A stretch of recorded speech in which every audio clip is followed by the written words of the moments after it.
الحمد للہ رب العالمین والعاقبۃ للمتقین والصلاة والسلام علی سید الانبیاء وخاتم المرسلین وعلی آلہ واصحابہ اجمعین، اما بعد۔ بخاری شریف جلد نمبر 1 صفحہ نمبر 309 کتاب الوکالت میں حضرت ابو ہریرہ رضی اللہ تعالی عنہ سے روایت ہے، قال کان لرجل علی النبی صلی اللہ تعالی علیہ وآلہ وسلم سن من الابل فجاءہ یتقاضاہ فقال اعطوه فطلبوا سنه فلم يجد له الا سنا فوقها فقال اعطوه فقال اوفيتني اوفى الله بك قال النبي صلى الله تعالى عليه وسلم ان خياركم احسنكم اداء۔ حضرت ابو ہریرہ رضی اللہ تعالیٰ عنہ روایت فرماتے ہیں کہ ایک آدمی کا ایک اونٹ نبی پاک صلی اللہ علیہ وسلم کے ذمے قرض تھا۔ وہ آیا اور اس نے نبی پاک صلی اللہ علیہ وسلم سے اپنے اونٹ کا مطالبہ کیا کہ میرا اونٹ مجھے دو۔ نبی پاک صلی اللہ علیہ وسلم نے فرمایا کہ اس کا قرضہ ادا کیا جائے۔ اپنے صحابہ کرام سے حکم فرمایا کہ اعطوہ، کہ اس کو ایک اونٹ عطا کر دو۔ فطلبوا سنہ فلم یجدوا الا سنا فوقها، تو صحابہ کرام نے اس شخص کا اونٹ تلاش کیا یا اس شخص کے اونٹ جیسا اونٹ تلاش کیا، نبی پاک صلی اللہ علیہ وسلم کے اونٹوں میں سے یا اپنے اونٹوں میں سے نہ ملا۔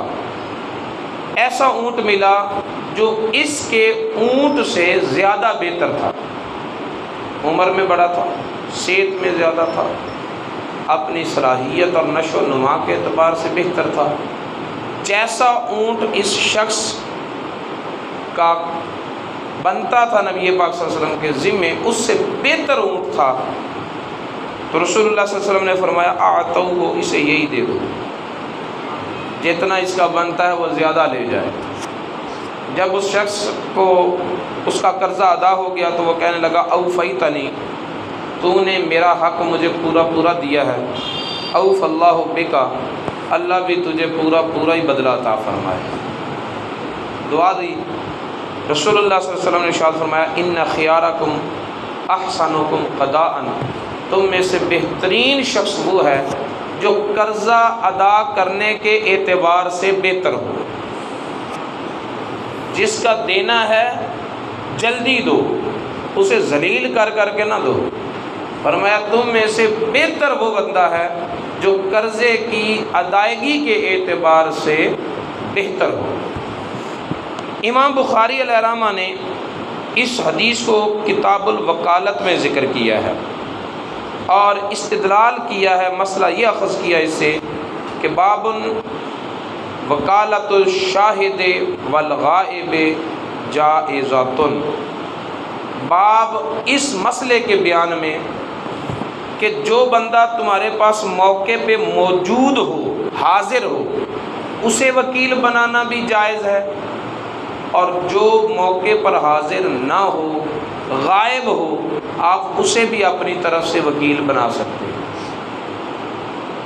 اس کو بھی وکیل بنانا جائز ہے۔ کہتے ہیں حضرت عبداللہ بن عمر رضی اللہ تعالی عنہ نے قہرمان کی طرف خط لکھا تھا اور اسے اپنا وکیل بنایا تھا، حالانکہ وہ حضرت عبداللہ بن عمر سے غائب تھا، اور اسے وکیل بنایا تھا کہ ان یزکی عن اہلہ الصغیر والکبیر، کہ میرے چھوٹے بڑے گھر والوں کی طرف سے صدقہ فطر ادا کر دو۔ تو اس بندے کو وکیل بنا کر حضرت عبداللہ بن عمر نے اپنے صدقہ فطر ادا کرنے کا وکیل بنایا تھا، حالانکہ وہ اس وقت عبداللہ بن عمر کے پاس موجود نہیں تھا۔ یہ اثر اپنی جگہ۔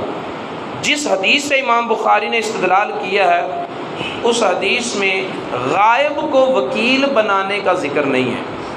یہ ہے کہ نبی پاک صلی اللہ علیہ وسلم نے قرض کی ادائیگی میں صحابہ کرام کو اپنا وکیل بنایا اور صحابہ سے کہا کہ قرضہ میرے ذمہ ہے، ادا تم کر دو۔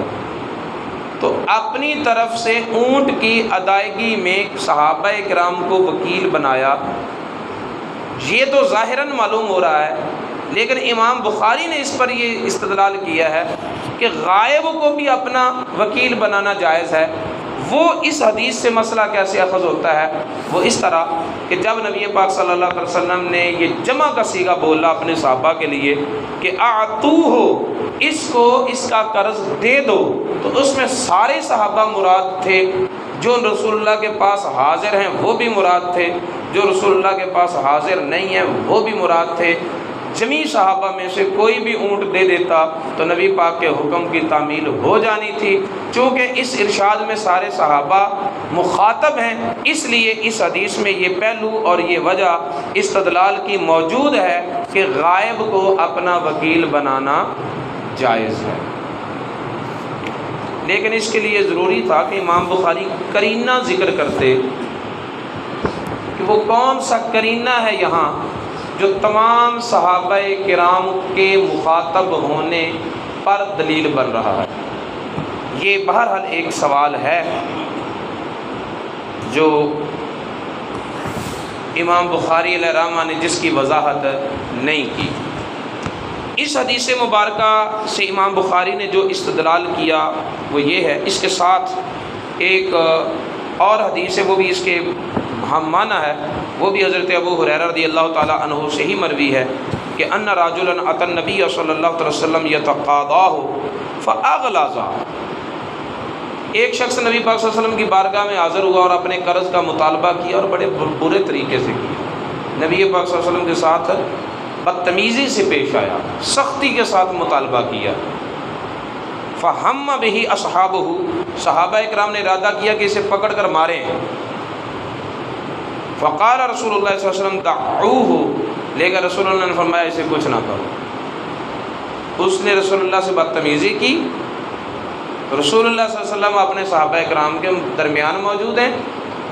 اب یہ بات سننی بڑی آسان ہے، کوئی ہو نا شیخ الحدیث بیٹھا ہو اپنے شاگردوں میں اور شاگردوں کی جماعت کے اندر آ کر کوئی اس کی کرے بدتمیزی اور پھر اپنے شاگردوں سے کہے رہنے دو اسے کچھ نہ کہو، پھر پتہ چلتا ہے سنت نبوی پہ عمل کیسے ہوتا ہے۔ اور اس طرح کی مثالیں بہرحال علماء میں موجود ہیں۔ جو لوگ علماء کی طرف انگلیاں اٹھاتے ہیں نا، جب وہ لوگ اپنے چمچوں کے درمیان ہوتے ہیں نا، اس وقت وہ اپنے آپ کو پتہ نہیں فرعون وقت سمجھ رہے ہوتے ہیں۔ علماء پر انگلیاں اٹھاتے ہیں لیکن عملی نمونہ پیش کرنے سے وہ دور ہوتے ہیں، کوسوں دور ہوتے ہیں۔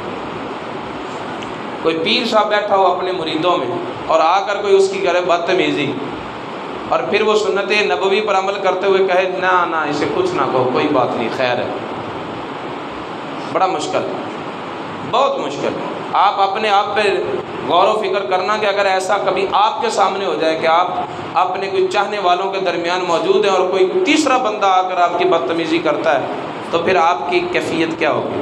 صحابہ کرام نے ان کو مارنے، اس شخص کو مارنے کا ارادہ کیا، لیکن رسول اللہ صلی اللہ علیہ وسلم نے چھوڑو، فَإِنَّ لِصَاحِبِ الْحَقِّ مَقَالًا، جو حق والا ہوتا ہے نا وہ تقاضا کسی بھی طرح کر سکتا ہے، وہ اس طرح کی باتیں کر لیا کرتے ہیں جو حق والے ہوتے ہیں، جن کا دینا ہوتا ہے وہ دینا ہی ہوتا ہے۔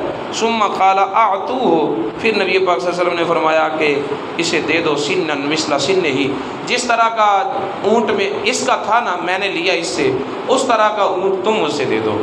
صحابہ کرام نے کہا یا رسول اللہ لا ناجد الا امثل من سنہ، ہمارے پاس اس کے اونٹ جیسا کوئی ماڑا سا اونٹ تو کوئی نہیں، ہمارے پاس وہ تگڑے تگڑے اچھے اچھے اونٹ ہیں جو سارے اس کے اونٹ سے بہتر ہیں۔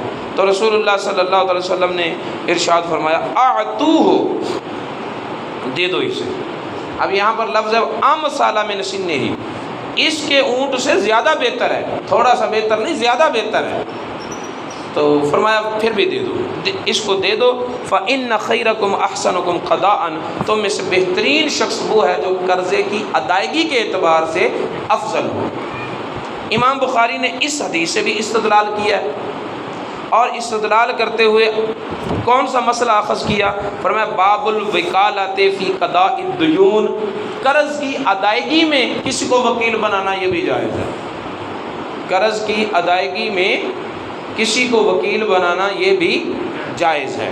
تو ان دونوں احادیث سے ایک بات یہ سمجھ آتی ہے کہ نبی پاک صلی اللہ علیہ وسلم نے کسی شخص سے اونٹ بطور قرض لیا تھا، اور پھر اونٹ ہی بطور قرض واپس دینا تھا، اور جو لیا تھا وہ ماڑا تھا، جو اس کے بدلے دیا وہ اچھا تھا۔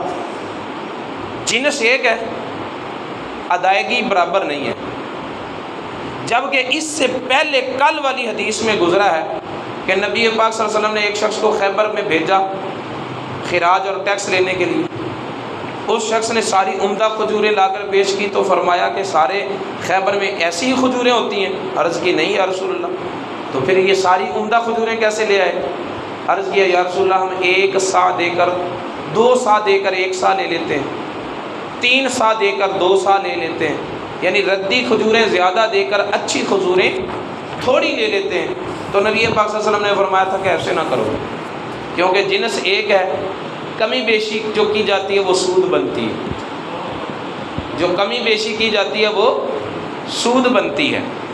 تو ایسے نہ کیا کرو، اپنی کھجوریں جو ہیں وہ قیمتاً بیچو، پھر اس قیمت سے اچھی کھجوریں خرید لو۔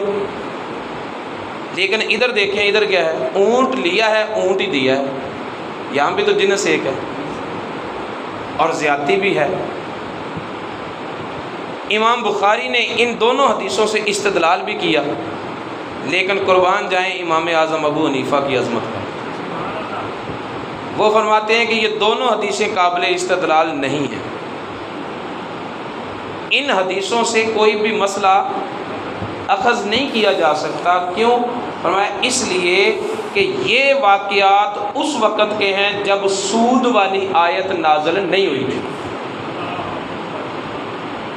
جب سود والی آیت نازل ہو گئی تو سود والی آیت نے اس حکم کو منسوخ کر دیا، لہذا اب جانور کسی سے قرض لینا جائز ہی نہیں ہے۔